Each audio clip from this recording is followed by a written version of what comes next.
ये बात उन दिनों की है जब बुद्ध आम्रवन में अपना समय व्यतीत कर रहे थे। इस समय तक बुद्ध की प्रसिद्धि दूर दूर तक फैल चुकी थी। बहुत दूर दूर से लोग अपनी चिंताओं और परेशानियों का समाधान खोजने बुद्ध के पास आते थे। ऐसे ही एक दिन जब बुद्ध आम्रवन में अपने शिष्यों को प्रवचन दे रहे थे, तो एक अधेड़ उम्र का व्यक्ति अपने 20 वर्ष के पुत्र को अपने साथ लिए बुद्ध की तरफ चला आ रहा था।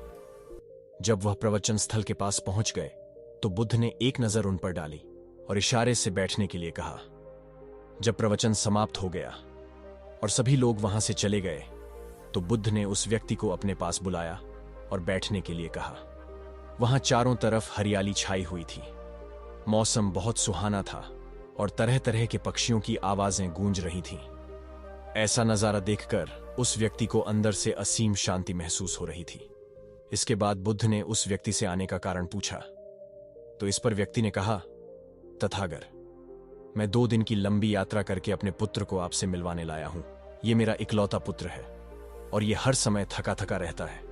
ऐसा लगता है जैसे इसके अंदर कोई जान ही नहीं है, कोई प्राण नहीं है। इसका स्वभाव भी काफी चिड़चिड़ा हो गया है। अगर हम इससे कुछ भी कहते हैं तो यह हमारी छोटी छोटी बातों पर गुस्सा हो जाता है। इसके देखने की क्षमता भी उम्र से पहले ही कमजोर हो गई है और इसके बाल भी सफेद पड़ने लगे हैं। इतनी कम उम्र में इतनी बड़ी उम्र का लगना मुझे तो कुछ समझ नहीं आ रहा।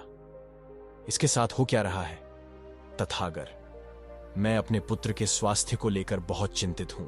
जब मैं अपने पुत्र को वैद्य जी के पास लेकर गया तो उन्होंने कुछ औषधि दी और कहा, अपने पुत्र को तनाव कम लेने के लिए कहो। वो अपने दिमाग में बहुत अधिक तनाव लेता है, इसलिए उसकी ऐसी हालत हो गई है। लेकिन मुझे उनके बहुत समझाने के बाद भी तनाव का मतलब समझ नहीं आया। मुझे नहीं पता कि तनाव होता क्या है, ये किन कारणों से आता है और उसे कैसे अपने पुत्र के दिमाग से निकालूं। लेकिन मुझे सबसे पहले तो ये समझना है कि तनाव होता क्या है।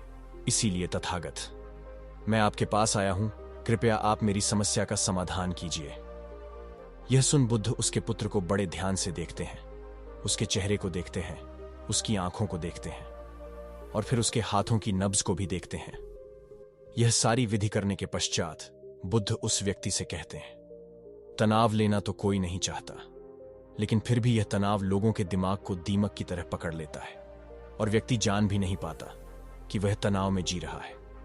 लेकिन अगर व्यक्ति तनाव के कारणों को अच्छे से समझ लेता है और तनाव के बारे में कोई ऐसा पैमाना बना लेता है जिससे वह जान सकें कि वह कितने तनाव में है, तो वह इस समस्या का समाधान भी खोज सकता है। सबसे पहले तो तुम ये समझो कि तनाव होता क्या है।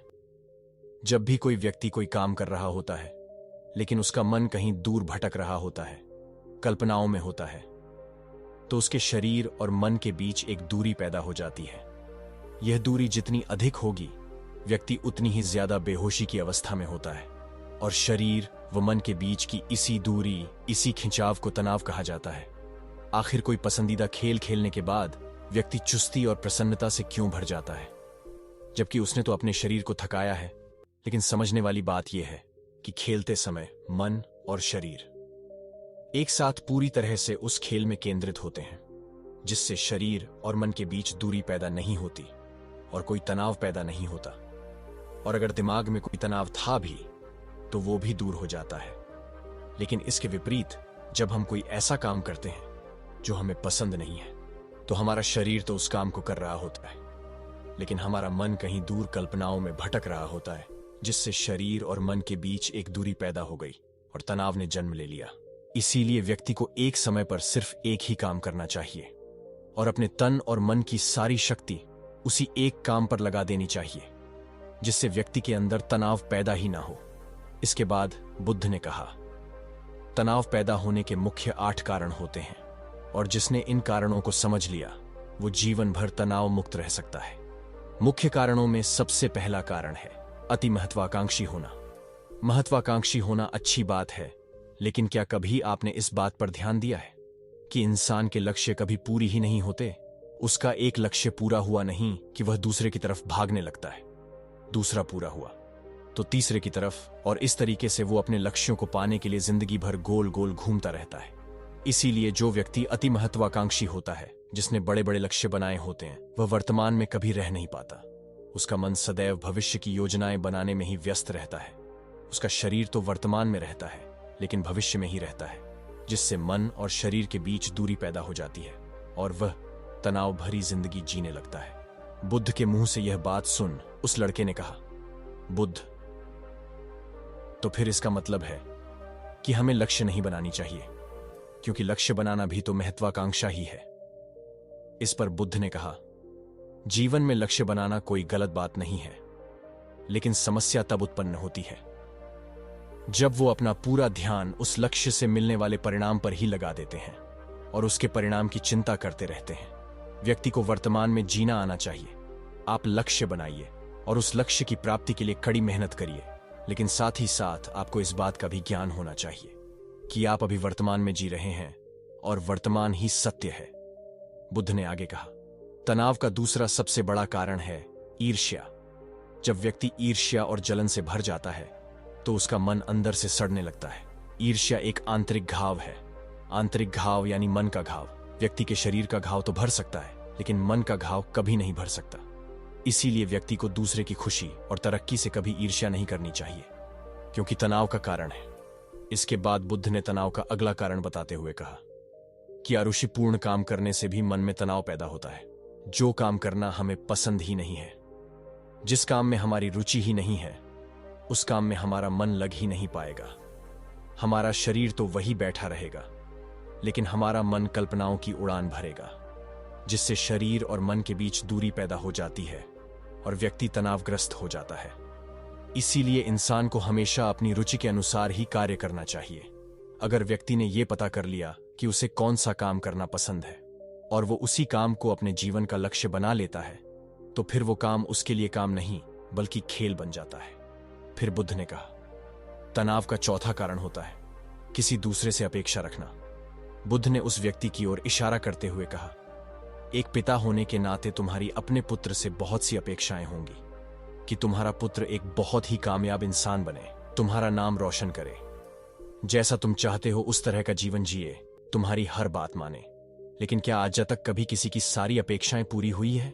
जब भी कोई व्यक्ति किसी दूसरे से कोई अपेक्षा रखने लगता है तो वो अनजाने में अपने लिए तनाव पैदा करने लगता है। जरा सोचो कि अगर तुम्हारा बेटा तुम्हारे अनुसार काम नहीं कर रहा और वो नहीं बन पा रहा जो तुम उसे बनाना चाहते हो, तो निश्चित रूप से तुम्हारे दिमाग को तनाव पकड़ लेगा। तुम तनाव से भरा जीवन जीना शुरू कर दोगे और इस तनाव के बस में आकर तुम ऐसा व्यवहार करोगे, ऐसी बातें करोगे कि तुम्हारा अपने पुत्र के साथ संबंध और भी खराब होता चला जाएगा। इसीलिए व्यक्ति को जितना हो सके उतनी कम अपेक्षाएं दूसरों से रखनी चाहिए, और अगर पूरी तरह से तनाव मुक्त रहना है तो दूसरों से अपेक्षा रखना ही बंद कर दो। इसके बाद बुद्ध ने कहा कि शारीरिक कष्ट भी इंसान के तनाव का एक कारण होता है।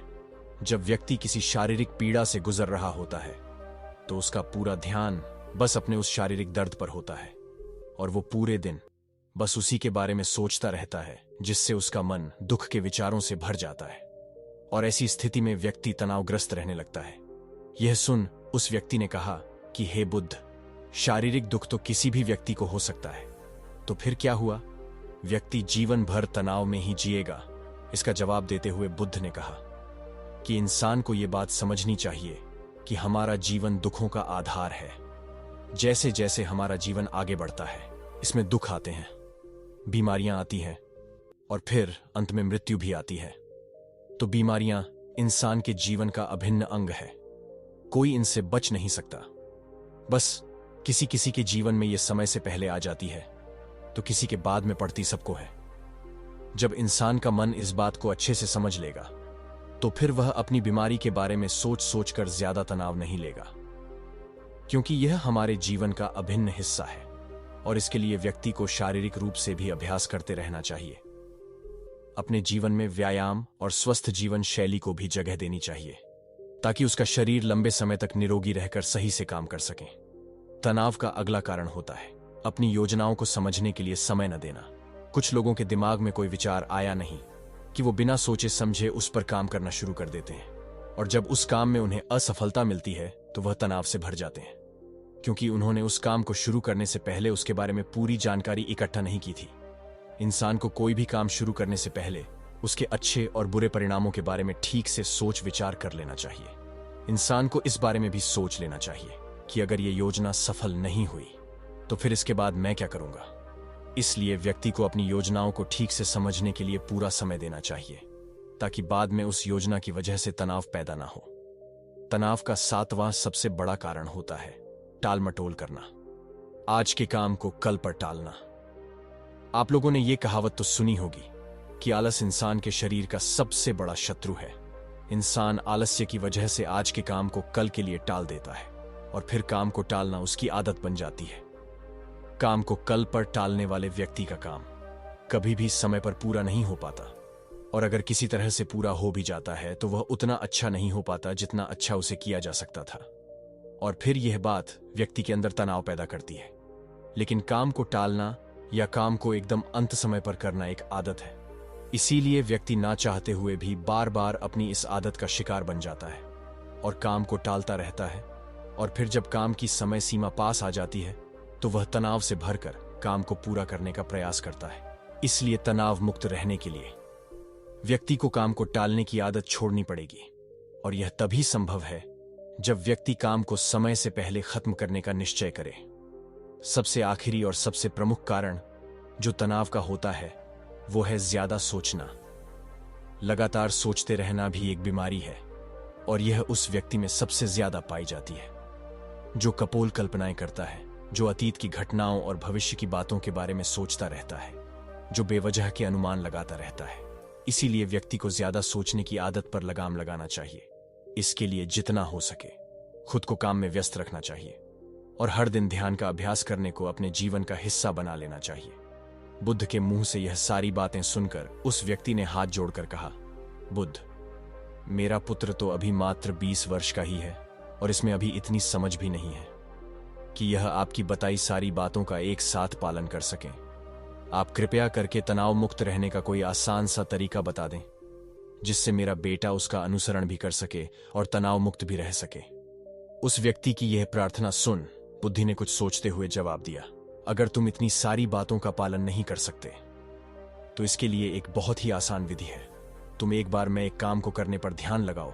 तुम जो भी काम कर रहे हो उस समय पर सिर्फ उसी काम को करो, सिर्फ उस पर ही अपना पूरा ध्यान लगाओ, और अगर तुम्हारा मन इधर उधर भटक जाता है तो जैसे ही तुम्हें याद आए उसे वापस फिर उसी काम में लगा दो। यह सबसे आसान और अच्छा तरीका है तनाव मुक्त रहने का।